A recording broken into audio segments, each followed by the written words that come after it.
Halo pelanggan setia Kubota, kembali lagi bersama saya Mutia dari Kubota Machinery Indonesia. Kedatangan tamu spesial dari Bank Negara Indonesia alias BNI. Kita akan membahas mengenai kredit usaha rakyat alias KUR. Kita datangi narasumbernya langsung yaitu Bapak Azi Megaputra, atau mungkin boleh saya panggil Kang Azi aja kali ya. Halo Kang Azi, apa kabar? Halo, baik, Sampurasun. Sampurasun.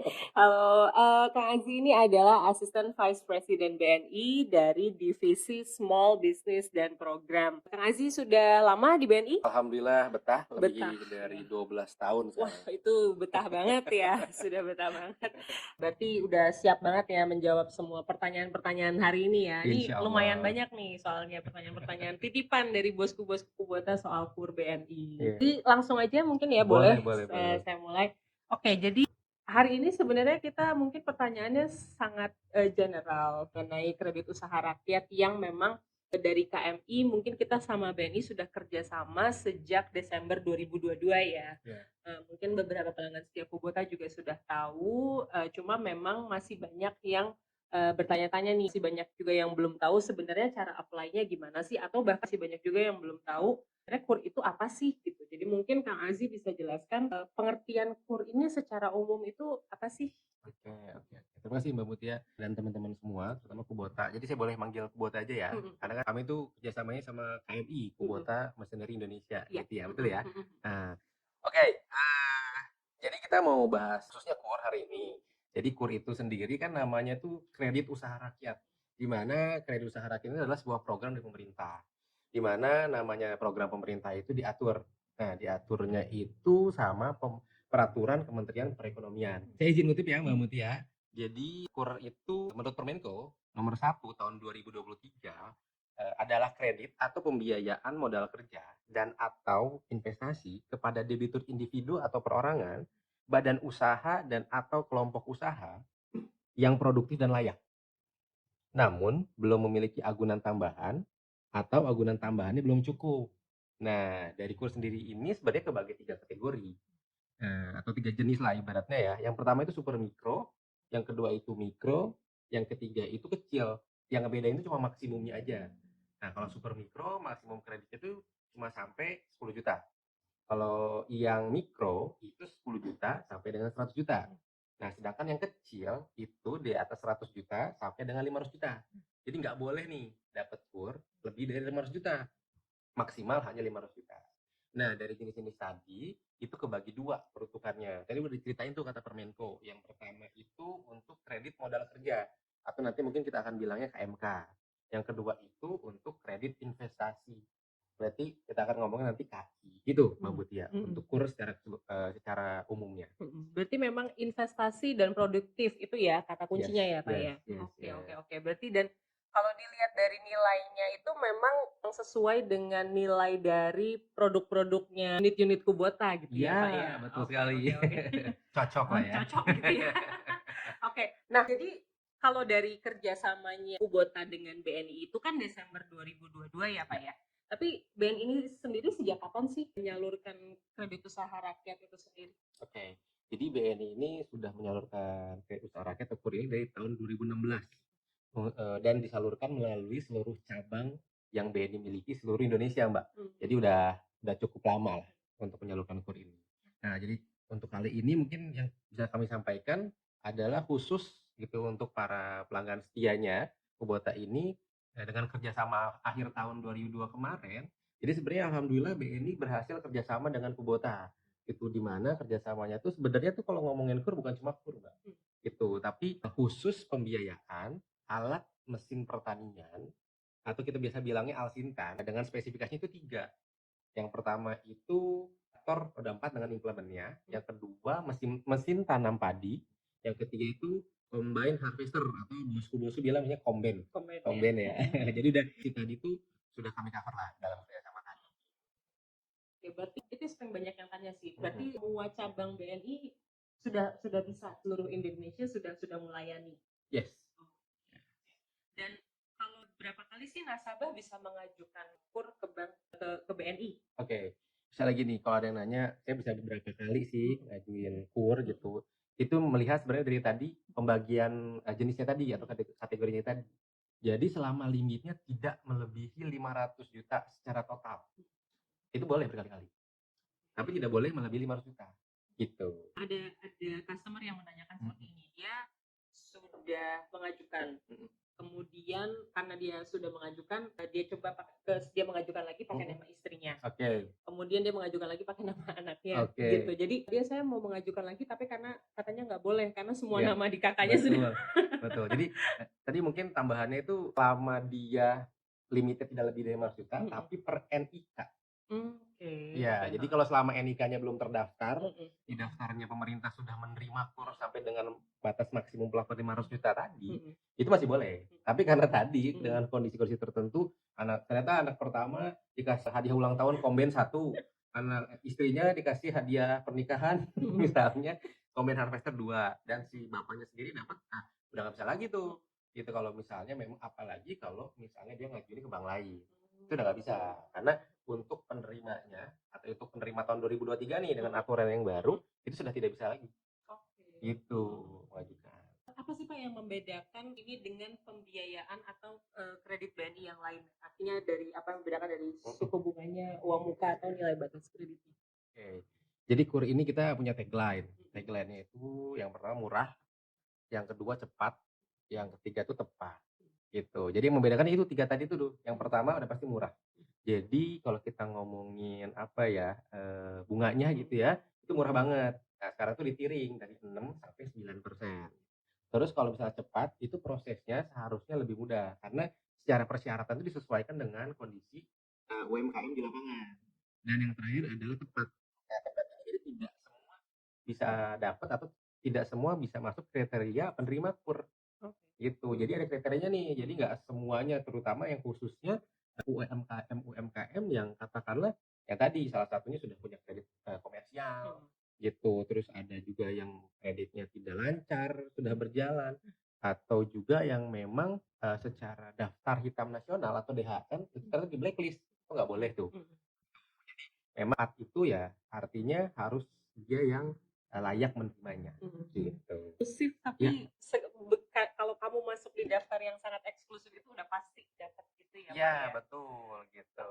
Tadi yang menarik itu tadi Mbak Mutia nanya perihal tentang ada bedanya nggak sih kalau misalnya KUR ini, terutama dari apa tadi, self financing atau DP gitu ya. Nah, kalau KUR ini memang kalau kita ngomongin Kubota, berarti kan ngomongin alat mesin pertanian. Berarti kita ngomongin investasi. Nah, pada saat kita ngomong investasi yang diatur oleh pemerintah atau Permenko tadi, itu wajib ataupun harus bisa menyediakan 30% DP gitu, atau 30% self financing dari nilai yang ibaratnya yang disetujui atau nilai dari nilai yang dibeli gitu, atau nilai yang memang diajukan. Disebutkan siapa saja yang bisa mengajukan atau mendapatkan fasilitas KUR ya. Jadi orang yang tidak punya daftar hitam. Tapi mungkin bisa dijelaskan sedikit lagi Pak. Jadi kira-kira kriterianya seperti orang-orang seperti apa sih yang bisa mengajukan atau mendapatkan fasilitas KUR? Oke, yang pasti harus WNI, Mbak. Oke. Harus WNI ya. Jadi kalau dia dari negara apa Wakanda nggak boleh. Nggak boleh ya. Gitu, bosku-bosku ini kan orang-orang Indonesia nih WNI semua. Jadi udah pasti yang pertama WNI. Yang kedua itu kriterianya adalah dia atau orang-orang, karena tadi kata kuncinya adalah produktif, dia sudah punya usaha. Oke. Ya, harus ada usahanya, nggak boleh kalau baru. Jadi usahanya itu yang tadi saya lanjutin Mbak Mutia. Jadi usahanya itu harus minimal berjalan 6 bulan dulu. Itu salah satu kriteria yang wajib. Jadi kalau baru banget nggak bisa. Nah, tapi kalau dia punya usaha ibaratnya lain yang sudah berjalan lebih dari 6 bulan, asalkan masih satu jiwa yang sama, itu bisa. Itu syaratnya yang kedua tadi. Selanjutnya kalau untuk persyaratan kriterianya adalah dia tidak boleh menerima kredit komersil. Nah, komersil. Nah, kalau KUR kan program tuh, kalau komersil itu kayak yang bukan program. Nah, selanjutnya dari kredit komersil tadi itu terkadang ada nanya, kalau pertanyaan umum nih, saya punya kredit kan kalau bukan hanya bosku-bosku nih gitu. Mungkin seluruhnya WNI tadi itu nggak semuanya tahu kalau pembagian klasifikasi kredit tadi. Kalau saya punya KPR, boleh nggak? Nah, jadi ada pengecualian. Jadi kalau sudah punya kredit asalkan lancar dari dicek slik OJK, itu masih dikecualikan. Yang pertama kalau masih punya kredit KPR. Jadi jadi untuk konsumtif tuh itu boleh. Untuk kartu kredit itu boleh. Nah, untuk kredit kendaraan roda 2 boleh juga, walaupun untuk produktif itu masih diperbolehkan tuh. Nah, di lapangan ada yang nanya lagi, kalau roda 4 gimana kendaraannya? Nggak boleh, gitu, nggak boleh. Kalau untuk dia sudah punya kredit kendaraan roda 4, artinya si nasabah tersebut itu dianggap sudah bisa membayar kredit komersil. Gitu, kalau roda 4 ya. Jadi dia udah nyicil mobil misalnya gitu ya, dengan alasan mau jadi apa, Grab atau segala macam gitu, tetap nggak boleh. Kalau kredit kecil seperti kredit HP, kredit Ya. ya hal-hal kecil ya, Mhm, kredit perabotan rumah Yes. tangga, hal-hal seperti itu gimana? Nah, selama itu untuk konsumtif, itu masih terboleh. Oke, Ya. oke. Kemudian ada lagi nih, kadang ini saya sering sering juga dapat pertanyaan. Kalau dia belum menikah, Ya. itu dia boleh nggak dapat fasilitas tuh? Jadi Oke. kadang-kadang karena ada kan beberapa pembiayaan yang mewajibkan pengaju kreditnya untuk punya surat nikah. Ya. Gitu. Nah, kalau untuk Purbaini ini gimana? Oke, jadi saya jadi lupa cerita itu salah satu persyaratan adalah yang pertama harus lewat 21 tahun. Nah, dianggapnya di atas 21 tahun itu udah cakap hukum. Nah, jadi udah pasti usahanya udah oke gitu. Nah, kalau saya belum 21 tahun tapi sudah menikah boleh nggak? Boleh. Nah, kata kuncinya di situ. Kalau belum 21 tahun boleh udah menikah, boleh. Gitu. Tapi baik lagi ya nanti dilihat dulu nih apakah dia menikahnya masih tetap anak-anak gitu ya atau masih belum cakap hukum atau belum bisa ready untuk berusaha kita lihat lagi. Nah, tapi dari kriteria tadi itu menjawab pertanyaan kalau saya belum menikah gimana? Boleh asalkan lebih dari 21 tahun. Ya, ini adalah jenis usaha pertanian apa saja Pak yang bisa mendapatkan Oke. Jadi kalau kita ngomongin jenis usaha atau sektor, ini saya agak ngutip juga karena banyak nih ya, izin ya ngutip. Jadi kalau untuk jenis usaha tuh ada sektor-sektor yang dapat dibiayai KUR. Ya mungkin bisa dicatat juga ya teman-teman semua ya bosku semua. Yang pertama itu sektornya sektor pertanian, yang kedua perikanan, terus industri pengolahan, konstruksi, pertambangan garam rakyat, pariwisata, jasa dan perdagangan. Nah, itu sektor-sektor tadi itu bisa dibiayai oleh KUR. Nah, kalau kita ngomongin sama Kubota nih, BNI X Kubota gitu ya. Jadi kan udah masuk nih. Yang pertama dari sektor pertanian. Kalau untuk usahanya. Nah, nanti untuk bosku-bosku sendiri dari sektor pertanian ini apa ya kira-kira usaha yang cocok? Nah, jenis usahanya itu yang berhubungan dengan jasa penyewaan alsintan atau usaha-usaha yang masih dalam lingkup yang berhubungan dengan alsintan. Jadi saya usahanya pertanian gitu ya. Maksud sektor usaha pertanian, tapi saya bukan sewa menyewa, bukan jasanya, tapi memang pengen beli untuk pertanian saya gitu ya. Kalau ujung-ujung disewain itu boleh. Yang penting apa tuh namanya dalam satu sektor tuh dalam satu koridor yang sama usahanya. Jadi kalau misalnya tiba-tiba gini ya dokter beli beli alsintan. Nah, kalau dia tidak terbiasa dari sektor bisnis itu atau jenis bisnis dan usaha itu masih belum nggak bisa. Gitu. Jadi memang dia yang sudah terbiasa usaha di situ. Gitu. Jadi nih Pak, saya pernah jadi di pengalaman saya mengunjungi customer-customer kita di daerah, ada beberapa customer kita yang dia karyawan yang mempunyai penghasilan tetap, tapi dia juga punya usaha di bidang pertanian, misalnya dia punya usaha penggilingan padi, atau dia juga ada karyawan berpenghasilan tetap, tapi dia punya motor roda 4 kemudian dia sewakan.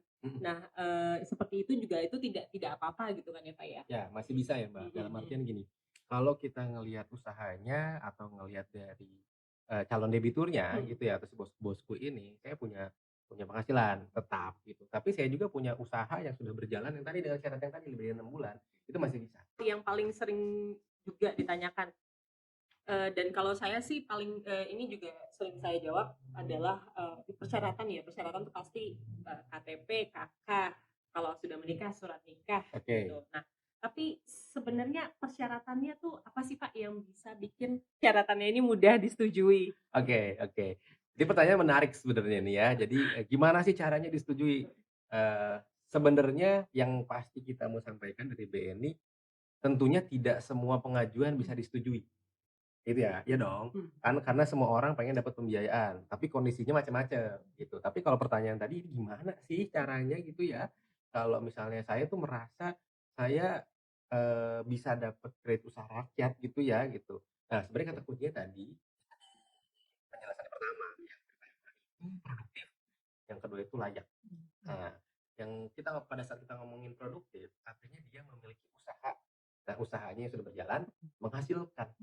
Nah, pada saat kita ngomongin layak, berarti artinya si usaha yang menghasilkan tadi itu bisa membuatnya menjadi mampu membayarnya gitu, atau dia membuatnya layak untuk mendapatkan ibaratnya si kredit ataupun pembiayaan tadi dengan angsuran-angsuran yang sudah disesuaikan atau sudah dihitung dengan pada ketentuan bank. Nah, sebenarnya kata kuncinya gitu. Kalau untuk gimana sih tips and triknya, fokusnya terhadap produktif, yang kedua terhadap layak gitu. Tapi kalau misalnya ngomongin dokumen tadi, yang pasti nih Mbak, Mbak Mutia ya, kalau ngomongin dokumen ya tadi mungkin saya bilang yang diperlukan itu identitas diri sama legalitas. Mbak Mutia tadi udah bilang tuh ada KTP, KK, NPWP, NIB sudah harus gitu ya untuk sekarang ya, apalagi kur kecil gitu harus sudah NIB.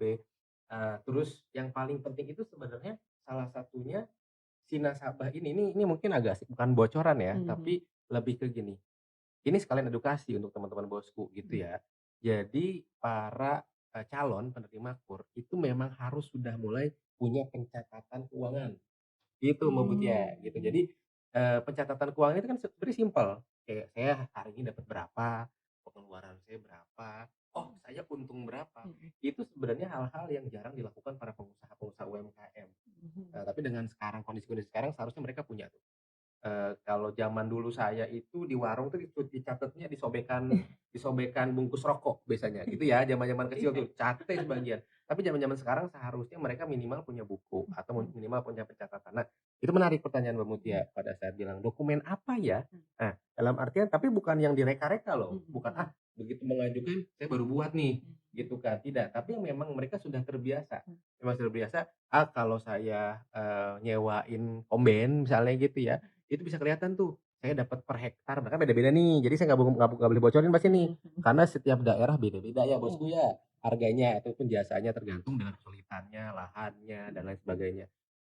Kita sudah terbiasa mencatat, kayak untuk satu hektar gitu ya atau untuk sekali panen per berapa hektar itu dapat berapa sih, sehari bisa berapa pelanggan sih, terus biaya misalnya yang masih pakai apa tuh namanya operator atau misalnya yang butuh biaya perjalanannya, itu dicatat tuh, dicatat. Nah, biar bisa tahu, oh saya setiap hari dapat berapa ya, setiap bulan dapat berapa ya, jadinya kelihatan tuh untung. Nah, data-data itu yang dibantu diserahkan kepada pihak bank, biar pihak bank itu bisa tahu, oh ini layak, gitu, gitu. Jadi nggak cuma produktif aja, punya doang usaha, tapi layak nih. Nah, gitu.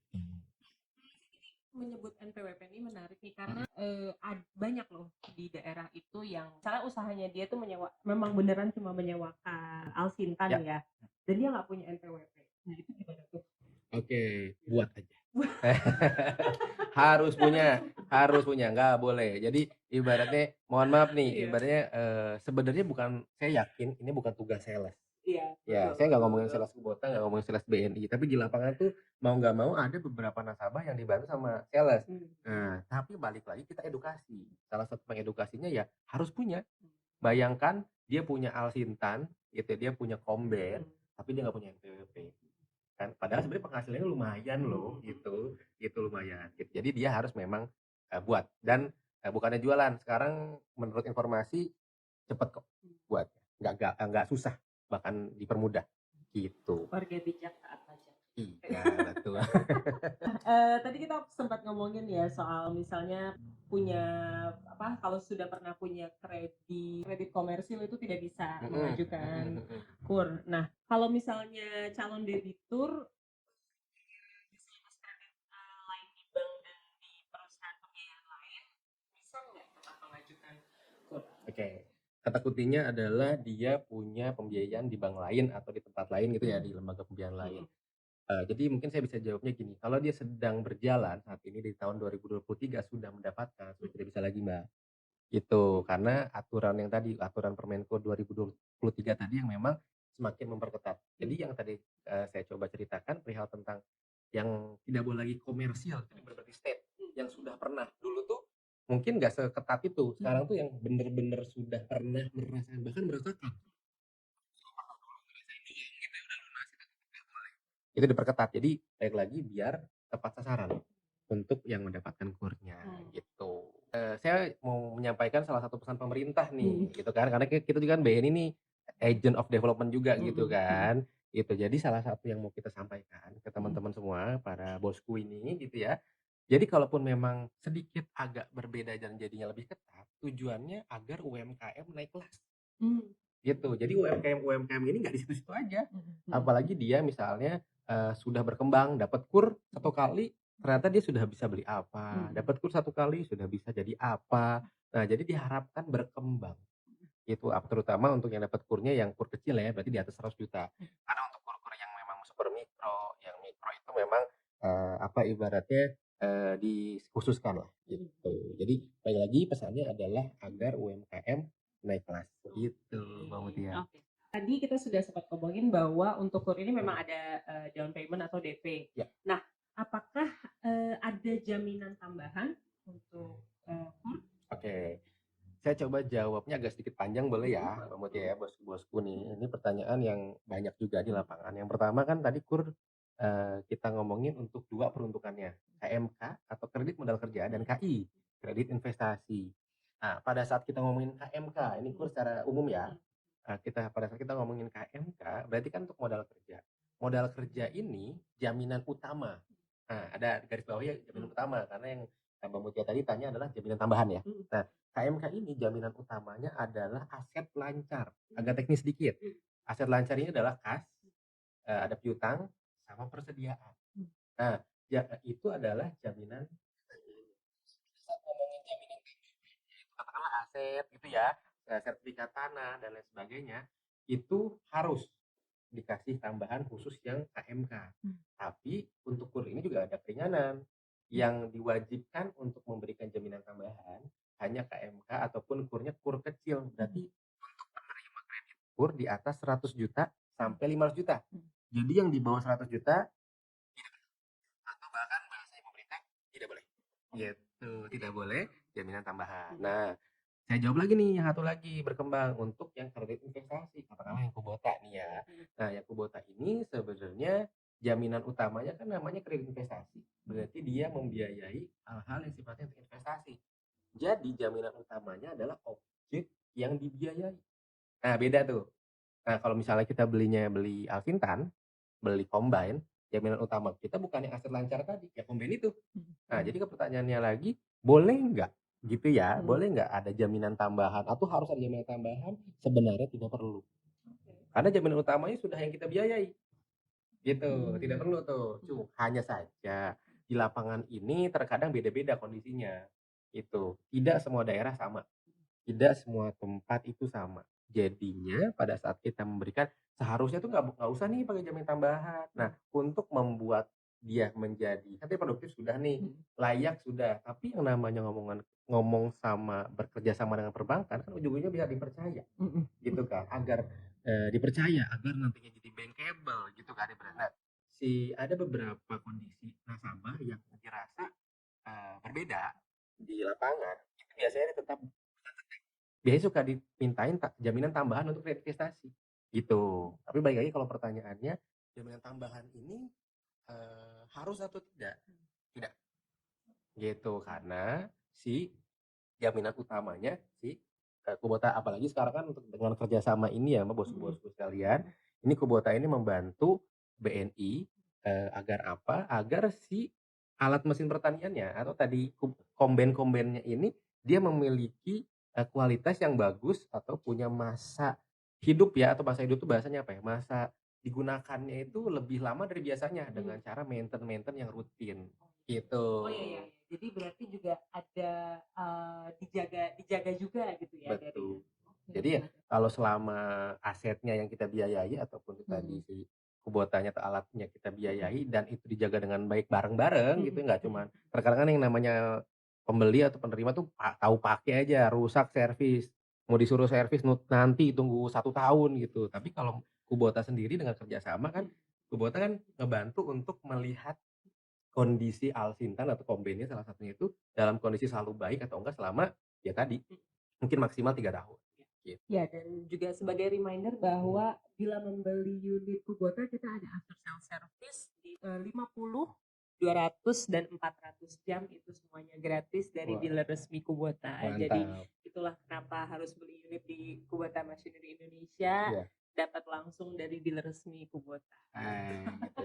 Pilihan ya, Iya. pilihan ya.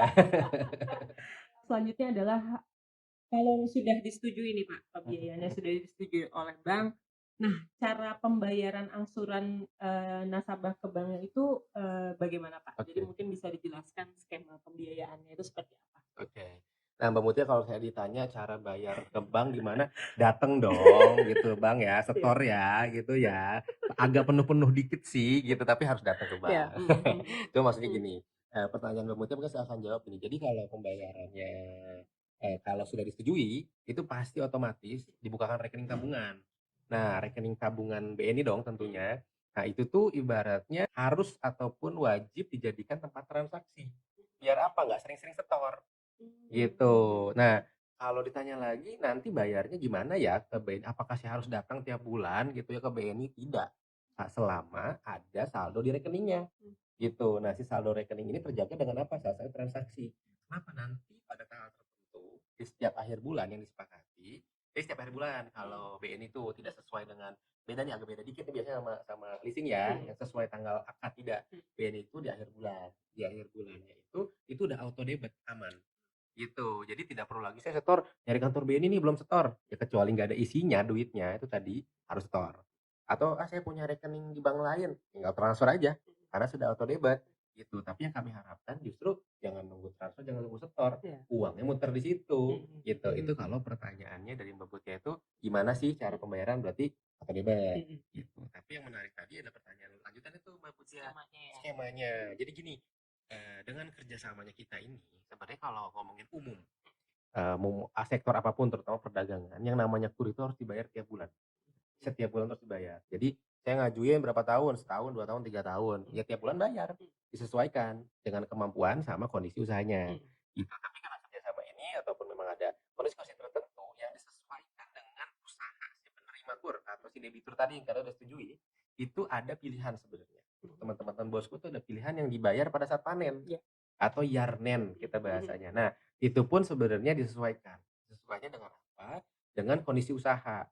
Nah, kalau misalnya ternyata usahanya nasabah ataupun si debitur ini harus pada saat panen bayarnya, ya tiap bulan bisa bayar, ya aman bosku ya, ya gitu kan, aman bosku setiap bulan bayar gitu, penghasilannya rutin, nggak perlu bayarnya. Tapi ada kondisi tertentu misalnya Pak, saya usahanya misal nih jagung, saya untuk saya beli kombin untuk saya sendiri atau untuk saya dan keluarga saya sendiri gitu ya, lahannya luas banget katakanlah, gitu bisa pakai kombin, tidak tidak disewa-sewakan. Ternyata panennya baru 4 5 atau 6 bulan kemudian. Bisa nggak disesuaikan? Bisa, gitu. Tapi bayar bunga tetap harus per bulan. Jadi, pembayaran pokoknya saja yang nanti pada saat panen, gitu. Gitu disesuaikan bagi dari usaha si calon debitur ataupun si debitur, gitu. Berarti kalaupun misalnya ini ya, apalagi Indonesia saat ini cuaca kita juga kadang-kadang ya suka aneh-aneh gitu ya. Kalau ada gagal panen itu juga bisa disesuaikan atau gimana gitu. Ini menarik lagi di pertanyaannya ya karena di lapangan ya. Jadi kalau ini mohon maaf nih, kalau untuk kan gagal panen itu sebenarnya adalah suatu kondisi yang memang bisa dijadikan force major gitu karena atau memang dia wan prestasi. Gitu kan. Memang karena kondisi ataupun memang karena dianya sendiri pada saat melakukan budidaya misalnya gitu. Mohon maaf sekali pada saat gagal panen itu memang kami ya balik lagi belum harus sesuai dengan perjanjian awal. Jadi kalau pada saat perjanjian awal per bulan, tetap harus per bulan. Pak saya gagal panen, ya tetap harus tiap bulan bayar. Pak saya pada saat yarnen bulan keempat atau bulan kelima atau bulan keenam misalnya gitu, ternyata gagal panen, tetap harus dibayar juga. Nah tapi jangan takut sebenarnya. Nasabah-nasabah sendiri asalkan mereka apa ya intens ataupun memang mereka sering berkomunikasi dengan orang bank, itu mungkin saya bisa bilang komunikasikan dan koordinasikan saja dengan orang bank. Kenapa? Ada yang namanya atau restrukturisasi. Gimana sih kalau jelasin agak panjang. Tapi intinya ada solusi tentunya untuk para bosku-bosku dengan kondisi tertentu yang, baik itu force major maupun kondisi, di lapangan yang, membuat rugi ya ibaratnya gitu, itu dikomunikasikan dengan pihak BNI, nanti ada solusinya. Solusinya ada salah satunya, eee, ibaratnya dengan bukan merubah, tapi menyesuaikan dengan kondisi pembayaran. Misalnya gini, yang namanya gagal panen, misalnya gini, petani itu gagal panen nggak mungkin nggak nanam lagi, pasti harus tanam, Mhm, gitu kan. mhm, Begitu pula usaha. Kalaupun ada rugi, kalau dia nggak tutup, pasti gimana caranya modalnya muter lagi, kurang lebih gitu. mhm. Nah, muterin modal ini, si kemampuan bayar ini, itu pasti masih ada atau masih tersisa. Nah, jumlah kemampuan-kemampuan tadi ini, itu yang dikomunikasikan dengan BNI. "Saya gagal panen," iya, tapi saya masih bisa bayar berapa bagian, itu dikomunikasikan, nanti ada solusinya, Pak. Jadi nggak usah khawatir kalau misalnya memang ada hal-hal yang ya, ibaratnya kondisinya tadi gitu ya, di Mhm. luar dari kebiasaan, itu komunikasinya dengan orang BNI secepatnya. Mhm. Jangan sampai jangan udah nggak bayar dulu baru ngomong, Iya iya, u bener ya. udah merasa tidak bisa, nah diusahakan udah langsung bercerita, Mhm, mhm. gitu. Jadi yang penting komunikasi ya, Pak, ya. Yes, Jadi jangan gitu. jadi buat bosku-bosku kalau memang, mengalami kesulitan, ada masalah jangan ragu-ragu hubungi sales BNI atau Ya, ya langsung ngomong aja, komunikasikan kesulitannya nanti supaya dicarikan solusinya betul bersama-sama ya, betul. Pak, ya. Karena ini Mbak Mutia agak sedikit, karena setiap nasabah BNI itu debitur BNI tadi yang Mhm, sudah disetujui, mereka punya pengelolanya. oke. Gitu, jadi mereka itu dipantau, Mhm, mereka itu dilihat dan mereka itu diperhatikan, mhm. gitu. Jadi, mungkin datang ke bank aja, siapa pengelola saya, nanti dibantu, gitu. Oke. Kan karena namanya pengelola itu mungkin berubah-berubah, berbeda-beda, ganti-ganti gitu ya, ada yang setahun, ada yang 2 tahun, macam-macam. Tapi datang saja ke BNI terdekat, nanti boleh tanya, "Pengelola saya siapa?" Nah, itu bisa dikomunikasikan. Enak banget ya jadi high Iya, movers ya kita juga punya after diperhatiin. sales. Oh. Ada after After sales-nya. Itu sales-nya bener juga. sih, punya after sales itu memang selalu enak kalau diperhatiin gitu ya. Betul. Oke, kalau gitu terima kasih. Kak Aziz mungkin ada pesan terakhir untuk calon debitur BNI Ya, dari Kubota, mungkin yang supaya untuk menyemangati untuk mau mengirimkan aplikasi KUR BNI ke oke. lewat Kubota. Oke, menarik nih, Mbak Mutia. Jadi gini mungkin yang, saya mau sampaikan untuk bosku-bosku, kan kita kerja sama nih sama Kubota ya gitu, dalam artian namanya kerja sama seharusnya kondisinya jadi lebih baik dan lebih mudah lah gitu ya, gitu. Nah, kondisi di lapangan itu banyak yang nanya gitu ya, dari para petani atau para nasabah gitu. Kita sebenarnya kalau beli Kubota boleh langsung ke BNI atau harus lewat dealer sih gitu. Sebenarnya kalau pertanyaan itu ada, boleh-boleh aja langsung ke BNI. Tapi karena kerjasamanya sama Kubota nih, itu dikembalikan kepada bos-bosku ini, baiknya sih lewat dealer, gitu ya, untuk apa ya namanya, untuk memudahkan koordinasi tadi, komunikasi tadi, dan pemenuhan dokumen. Karena pasti dibantu sama dealer-dealer. Cuman ada titipan nih pesannya untuk bosku-bosku. Jadi bos-bos ini harus menyadari atau memahami kalau misalnya mau mengajukan karena ini kerjasama nih, gitu ya, Mbak Mutia ya, dia itu harus menyadari bahwa dia itu memberikan dokumen atau data pribadinya tadi ya, itu ke Kubota dulu, ke dealer-nya dulu. Artinya dia harus tahu menyadari dengan bentuk apa. Ya gampangnya sih kalau dari perbankan secara administrasi ada surat tertulis. Saya memang memberikan dokumen itu melalui dealer Kubota yang nanti akan dibantu oleh BNI gitu. Untuk apa? Untuk proses dianalisa lebih lanjutnya sampai menjadi, syukur-syukur atau alhamdulillahnya disetujui, gitu. Jadi, pesannya adalah ini karena kerjasama, baiknya sih tetap melibatkan dua belah pihak. Nah, tapi pada saat melibatkan dua belah pihak, kami harapkan, nasabah sendiri ya mengetahui gitu. Jadi memang enakan lewat Kubota sudah pasti gitu kan, dan dibantunya tuh oleh Kubota untuk proses awalnya saja gitu, untuk dapat, atau untuk, masuk ke BNI. Gitu mungkin. Oke, kalau gitu terima kasih banyak Kang Aziz untuk waktunya hari ini. Mudah-mudahan membantu untuk bosku-bosku Kubota di luar sana yang masih ragu-ragu. Semoga tidak ragu-ragu lagi dan segera untuk bosku-bosku Kubota segera menghubungi dealer resmi Kubota terdekat. Hubungi Halo Kubota 0821 8686 8677 untuk tahu dealer resmi Kubota atau kalau mau tanya-tanya soal KUR BNI juga bisa hubungi Halo Kubota. Nanti kita akan bantu untuk tanya-tanya soal KUR BNI dan juga tanya-tanya soal produk Kubota. Terima kasih sudah bersama kami di sini. Sampai jumpa lagi di video-video Kubota selanjutnya. Terima kasih. Makasih bosku.